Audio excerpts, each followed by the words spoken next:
So I want to talk about the M4 Mac Mini, particularly the base model Mac Mini, mainly because in full unwavering confidence, I think the base model M4 Mac Mini is the absolute best value in tech right now, in Macs right now, and in general computers. From the perspective of a Mac user at least, even if I weren't a creator, I can definitely say that this Mac Mini is easily probably one of the best Macs you can get for just about anybody out there. Not only is this Mac insanely small, but it's actually incredibly powerful, obviously for the everyday user and even creators like myself. Now, for me at least, as corny as it sounds, this little box of metal is my window into getting all of my thoughts out into the world when I create my not so good videos.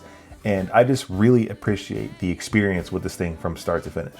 Honestly, the barrier to entry for anybody trying to do anything is wild. And as a tired ass dad and as somebody who also works a 9 to 5, I'd be lying if I were to say YouTube is easy, because it's most definitely not.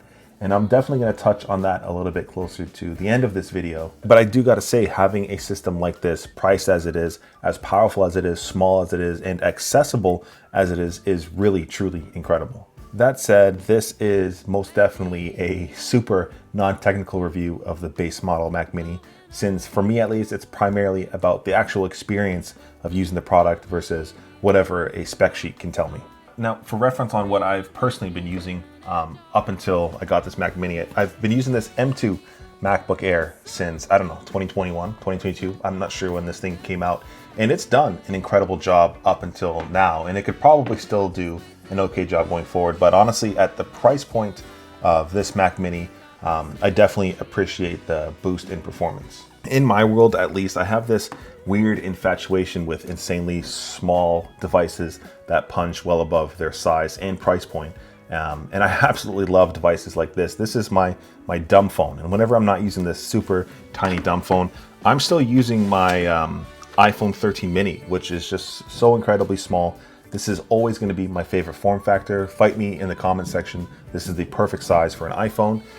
But yeah, apart from that, of course, I'm using my M2 MacBook Air, which is light and thin, as well as my new iPad Mini 7, which again, small tech for me is just the way to go. So yeah, even the base M4 Mac Mini absolutely shreds through any sort of 4K editing, which is something that I've grown to appreciate, as well as some light gaming, which I will get to. Now, I do also want to say these are now available even cheaper on the Refurbished store on the Apple website.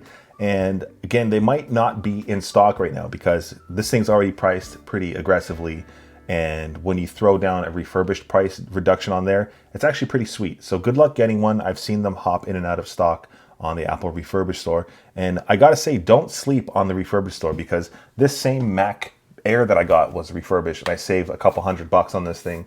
And when you get it, it's practically brand new. Like, they give you a new box and everything. So yeah, don't sleep on the Refurbished store, and good luck finding one of these new Mac Minis. Really do dig that. Now, I don't know who's watching this, whether you're, a creator, an entrepreneur, somebody who's in school, whatever the case may be. I wholeheartedly believe that you can use this machine, this base model Mac Mini, to start a career over the next 4 years or so. And if I were to restart my YouTube channel today entirely, this is the machine I would personally buy. That said, I do want to talk about how this Mac Mini fits into my everyday, how I use it, my use cases, as well as my desk setup. So I'm going to show you guys how I use all of that now.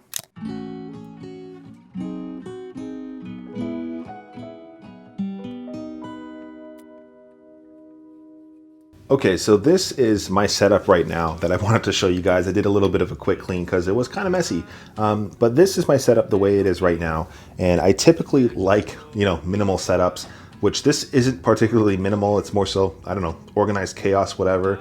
But it lets me do everything I need to do, especially with the M4 Mac Mini, which I have been using, I don't know, maybe for like 3 or 4 weeks now for all my editing. And one of the crazy things actually is that this tiny Mac Mini here is driving this big ass monitor, which is a LG 4K 240 Hertz OLED. And that thing, that little Mac Mini, drives that entire 240 Hertz. So if you're a little bit of a geek when it comes to monitors, you'll be pleased to know the Mac Mini is a powerhouse when it comes to driving monitors, at least. But I really dig this thing because it's great for, editing, watching movies, media, and a little bit of light gaming, of course. Plus, it has some super incredible speakers in the actual monitor itself. which I appreciate considering the speakers in this Mac Mini are absolutely atrocious, and they're awful, and they won't really do anything apart from, you know, notification sounds and stuff. And I will say, when it comes down to the actual ports on the Mac Mini, they're actually pretty good. There's the 2 Type-Cs on the front end, which is really good for, you know, microphones and charging stuff, peripherals, all that fun stuff. And I really dig that. And then there's, you know, the headphone jack on the front end, which I'm going to sort of talk about. But as well, on the back end, you have, you know, Ethernet, the power plug, and 3 Thunderbolt ports, which is really badass. Now, the only downside, I think, when it comes down to this Mac Mini is probably the storage on here. That's probably my only main gripe, mainly because it's 256 gigs, which really isn't that much, honestly. Now, if you're, you know, a normal everyday user, 256 gigs might be fine, especially if you have, you know, an iCloud subscription with more space and all that.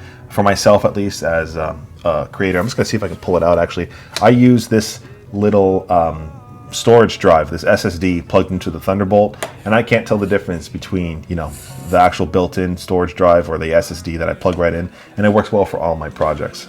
As for what's actually on my Mac Mini itself, I use Final Cut Pro to edit any and all of my videos. And again, this thing simply shreds through my 4K timelines, which is awesome. So I don't really have much to complain about that. And I will add, though, one of the recent limitations I might have found with this system, for me particularly at least, is I started shooting in 6.2K OpenGate, which does allow me to, you know, reframe my horizontal footage for verticals and stuff. Not that I do much of those on Instagram or TikTok or any of that stuff, but the system does slow down quite a bit when I have a lot of 6.2K footage in there. Now, the number 6.2K doesn't sound a lot compared to, you know, 4K, but when you actually math out the numbers, and this is probably one of the only tech things I might have in this video, is that the pixel count, when you actually check out the pixels, I'll leave it somewhere here on screen. When you actually check out the pixels of 6.2K versus 4K, you'll notice that 6.2K has about 3 times, over 3 times the amount of pixels as 4K. Now, the reason why I say this is because although it slows down a little bit, it still impresses me that this can still handle that as well as it does. So a thumbs up for that. But if I plan to do more 6.2K footage and all that, I should probably start considering, I don't know, like a MacBook Pro or something. So we'll see. Now, as for some of the other apps on my M4 Mac Mini, I do want to give a huge thanks to Setapp for sponsoring this portion of today's video, because they're actually surprisingly good, and I wasn't particularly expecting it. So you guys might actually find some value through Setapp. And if you haven't heard of Setapp, pretty much it's an all-in-one place where you can get dozens of proper, real, and truly good apps all at an affordable single subscription. Now, depending on what you do on your day-to-day, finding apps that you might want to use is super easy. All you got to do is open up Setapp, and you can browse through some of their curated lists. There are little curated packages that you can check out, or just start browsing the apps individually and see what suits your workflow. And just so you guys know, I'm not full of shit. There are a good chunk of apps I personally use, like Bartender, which allows me to sort of hide and organize my toolbar at the top here, because I like keeping it clean. And as simple and minimal as that application is, I really do appreciate it. And another app that's sort of hidden here in my top toolbar is an app called iStats, which allows me to sort of review and check my GPU usage and CPU usage, which is pretty useful when I am editing. So I know why. That was my Baldur's Gate actually just finishing downloading, so I could probably check my GPU and CPU stats while playing that game. Now, one of the things that I've been really doing a lot more recently is getting back into watching a lot of shows. And since I'm up here in the Great White North of Canada, I will say when it comes down to media and Netflix and stuff, we don't really get everything up here. So another application I've been using is ClearVPN, which does allow me to access Netflix in the US. And as somebody who recently just binged all of The Walking Dead, I've been trying to watch the next show, The Ones Who Live, or whatever it's called.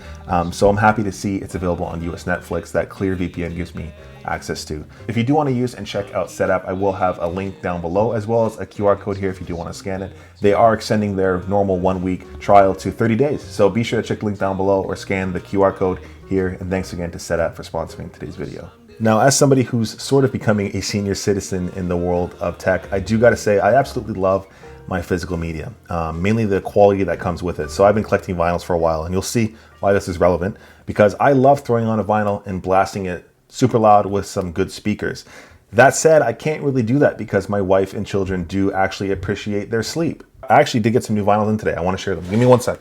So I really dig my punk rock, and I got, let's see, I got Stand Atlantic. I don't know if anybody knows that band at all. I really dig them. As well as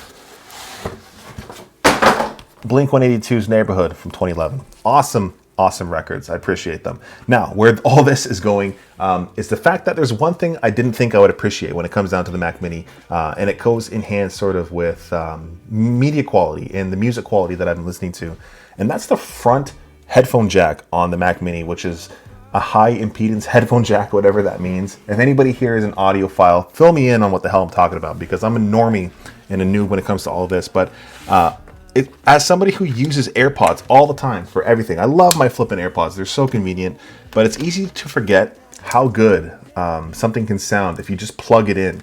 And using a pair of, I think these are like $50 IEMs in-ear monitors from Amazon. I'll link them below. It's easy to forget how good audio sounds when you plug it in to something direct. So the high impedance headphone jack on here with some IEMs in Apple Music's lossless is absolutely bonkers. So one of those things I've grown to appreciate through the Mac Mini particularly, and I think some of the MacBook Airs and MacBook Pros have it as well, but I did want to mention that. Now, one of the last things that's sort of specific to me is that I'm a pretentious douchebag, and I've been using a dumb phone for a couple months now.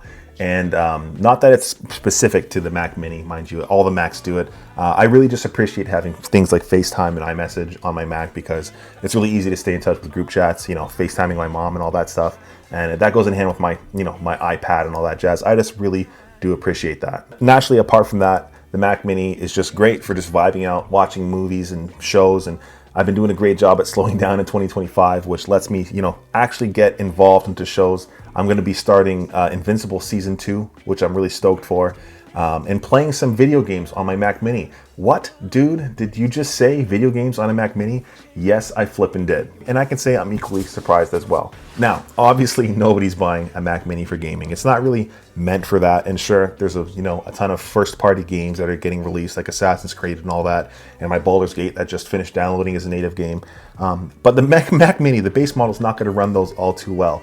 I will show some footage here of me playing Baldur's Gate, and it's about 30 FPS or something. I'm going to guess. I don't know. I'll leave the actual number here as what I'm getting. Now, where the Mac Mini will actually shine is going to be something like cloud gaming, which is sort of cheating, mind you, because it's not the actual Mac Mini running of the games themselves. But I hopped on my Xbox Series S the other day for the first time in a while, and it was an awesome experience, and I forgot how great that little system was. And this thing's even smaller than the Xbox. Now, granted, you're going to be using cloud gaming through Game Pass, because I forgot that sort of existed, and it's come a long way since I last used it. And I will say, if you just plug in a controller into your little Mac Mini and throw down a little game session after a long day, I think you'll be pleasantly surprised, because it is a great little system when it comes down to gaming. Now, obviously, it's not meant for the hardcore gamer, but just having the access to it, if you gotta, pluck this little system out of your desk setup and throw it into anywhere else, you'll still have your cloud gaming, your editing, your movies and shows, and whatever else you need to get done on here. This system really does have you covered. Now, with all that, this video is sort of probably getting a little bit long at this point, so if you're still here, thank you for spending your time here. My videos can be really dumb at times, but I do want to talk about sort of just doing YouTube as a whole, especially as a dude with a family as well as a 9-to-5. And this part of the video is probably more geared towards creators, entrepreneurs, somebody who's potentially trying to start something new. And what I can definitely say is that the Mac Mini, the base model Mac Mini, will definitely get you there.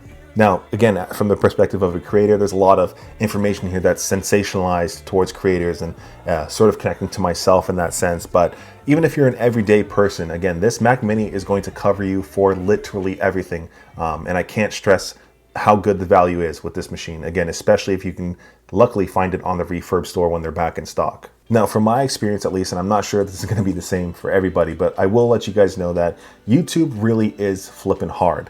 And honestly, things that are life-changing, as corny as that sounds, things that are life-changing aren't typically easy. I will say that. And the thing is too, is if you play your cards right with, YouTube or photography, any sort of creative craft and art, entrepreneurship, building a business with this Mac Mini, you can make this hobby and turn it into a casual, a part-time, or even a full-time career. Not to mention, you get to build an incredible community around you of people who are like-minded and they actually like the same things as you all at the same time. And that's absolutely incredible. And where this Mac Mini comes in is that it's pretty much capable of everything you might need and then some. And I can't particularly think of a better investment for somebody who wants to start something new and perfect a new craft. For myself, at least, whatever I'm creating, I do it because I know there's a chunk of people out there who love the same things as I do, and then they'll like your videos, they'll share your videos, they'll comment on it to let you know that your video actually impacted them. And of course, you're gonna get people to comment that you're a dumbass as well because they don't agree with you, and that's totally okay. And if you've already started your journey, I am totally stoked for you because the entire thing, start to finish, is an absolute blast. And I've even personally, as corny as it is, drawn myself a little fake silver play button to sort of remind me what I'm working towards, and I absolutely love it. For me at least, YouTube became, I don't know, like 10 times more enjoyable once I started realizing I'm making videos for actual other humans instead of some stupid algorithm. You know, these people, they have their lives, they have emotions, they have passions, they have, you know, an interest in something similar that I have, and I absolutely dig that. And of course you're gonna get, you know, those incredible comments I mentioned, and there's gonna be the horrible, absolutely horrendous comments that you'll have to delete and block, but that's just a part of it. Honestly, all the other stuff I mentioned totally makes it worth it. And yeah, obviously it's gonna be daunting at times because you're gonna have to have a way to split your time between giving yourself time, your family time, your friends time. There's gonna be, you know, your 9 to 5, and you're gonna do little YouTube things during your lunch break, and then you'll start your YouTube journey at 5 p.m. and work till 9 p.m. or even later sometimes. And that's just the reality of us wanting to create something new that we actually have a passion for. That creative itch that a lot of us get is absolutely infectious. I'm personally really passionate about tech in different aspects of life, and it's this huge puzzle that's really difficult to put together, but once I do get all those puzzle pieces together, it's incredibly satisfying. Either way, this tiny box of metal, which is the base M4 Mac Mini, is straight up an insane piece of tech, and I truly can't recommend this thing enough. And if you're thinking about starting, just do it. That's all I can say, because if you're worried about people not watching your crappy videos, you've already got one less thing to worry about, people watching your crappy videos. So the pressure's off and you can just go nuts and have a good time from start to finish creating whatever craft you want to do. The hardest part about YouTube is simply starting.